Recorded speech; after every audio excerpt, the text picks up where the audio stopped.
Bueno, esta demora en lanzar este audio se debe a un motivo principal. Estoy debatiendo en qué lanzar primero, qué decir, porque es tanto que supera, ¿no?, a cualquier tipo de análisis.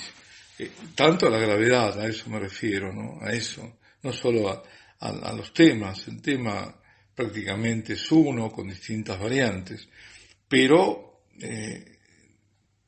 hay para decir, hay para decir.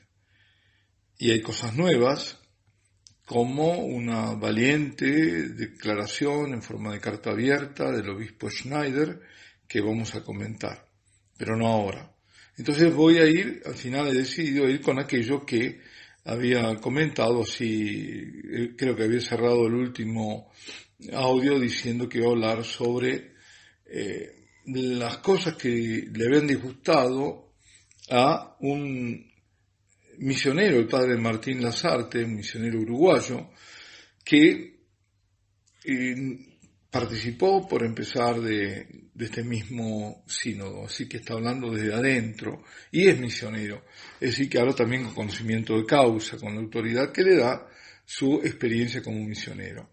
Esto está sacado, en realidad el original está en Asia News, pero lo sacó después Sandro Magister, lo resumió, es decir, solamente hizo una síntesis y está transmitiendo estos 9 puntos que están en lo que yo tengo aquí, en el original en italiano. Así que pido disculpas si se rompe un poco la fluidez de lo que voy a decir porque estoy traduciendo ahí en el momento. Bueno, vamos a ver cuáles son las cosas que no les gustó.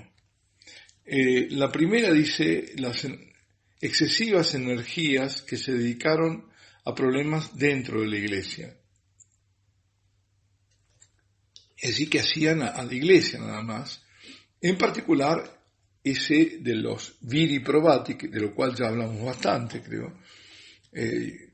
Hemos comentado, ¿no?, que son aquellos personas que son de una reputación, sobre todo aquí en el ambiente indígena, y que están casadas, y se las propone para ordenar los sacerdotes, y las diaconisas, mujeres para que accedan al ministerio del diaconado.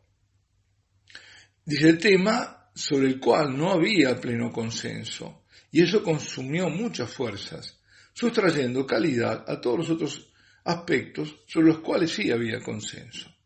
Bueno. Segundo, la autorreferencialidad regional.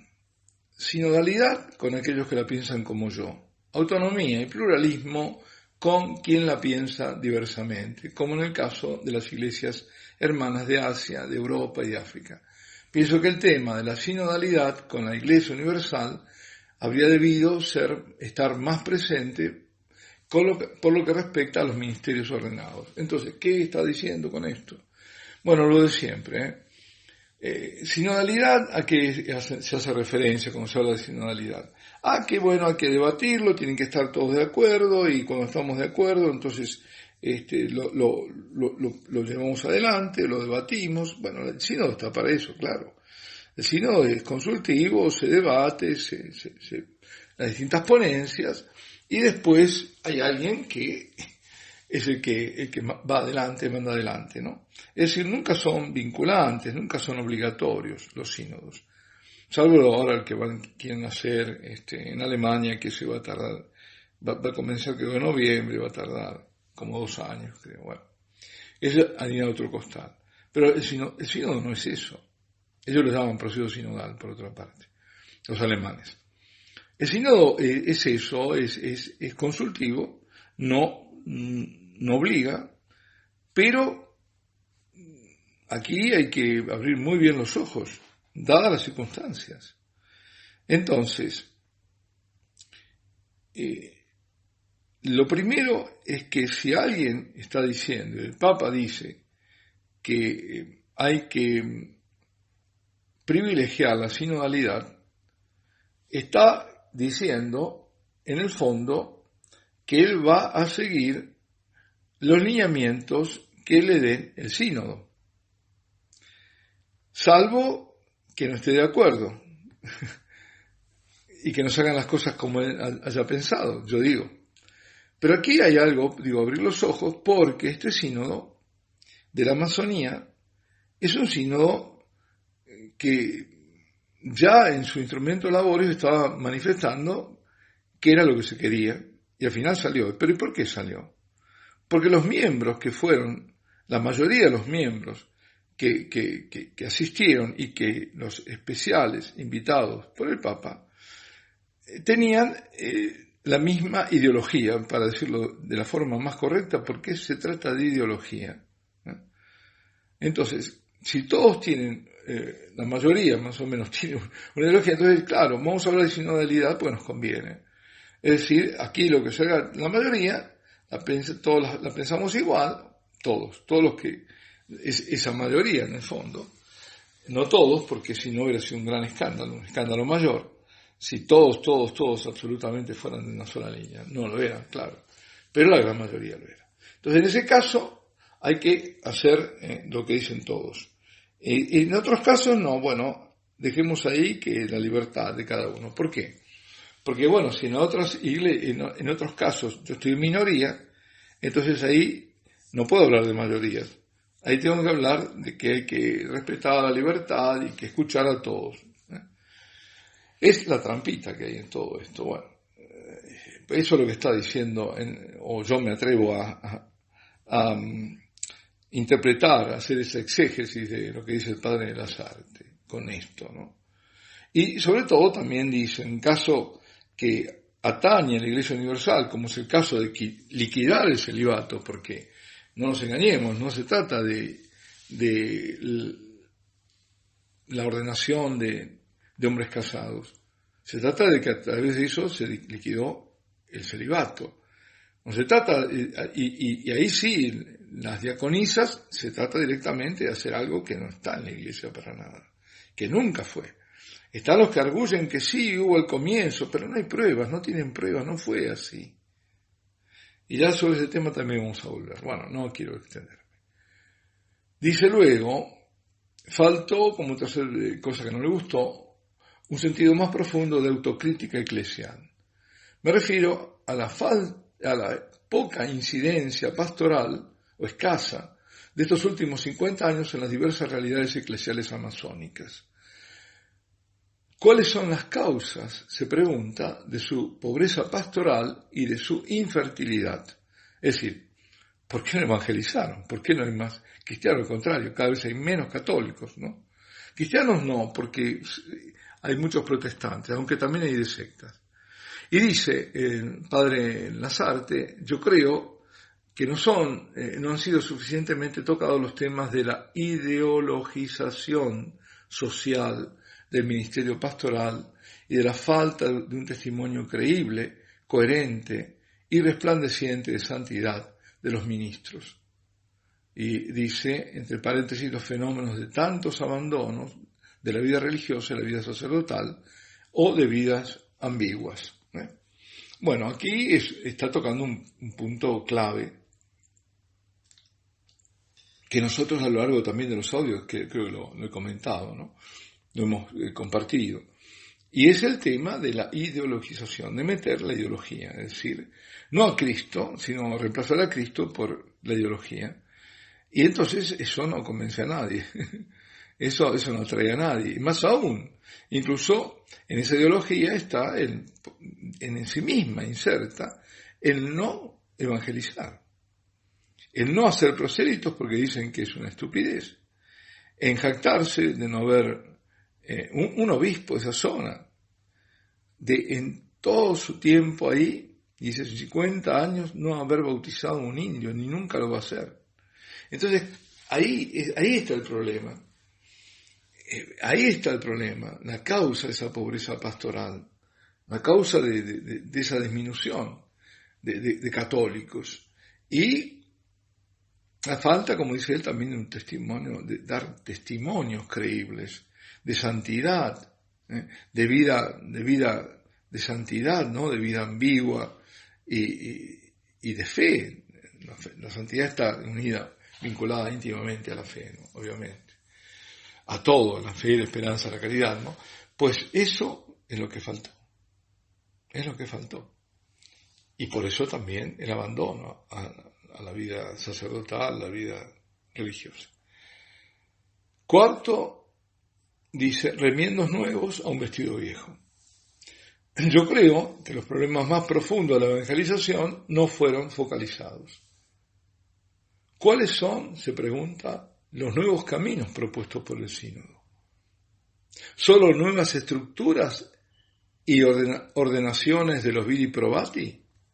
Me parece que estas novedades sean enormemente pobres. Yo creo que el nuevo vestido del cual debemos revestirnos con nuevo fervor es un problema de fe. Es revestirse de Cristo. Está todo dicho eso. Quinto dice, se habla de un rito amazónico para la liturgia. Y lo vimos. No solo se habla, se hizo en los jardines vaticanos. Dice, se arriesga a caer en un experimento teórico de laboratorio. No hay duda que la inculturación del Evangelio en la liturgia, en la vida de las comunidades cristianas amazónicas, sea indispensable.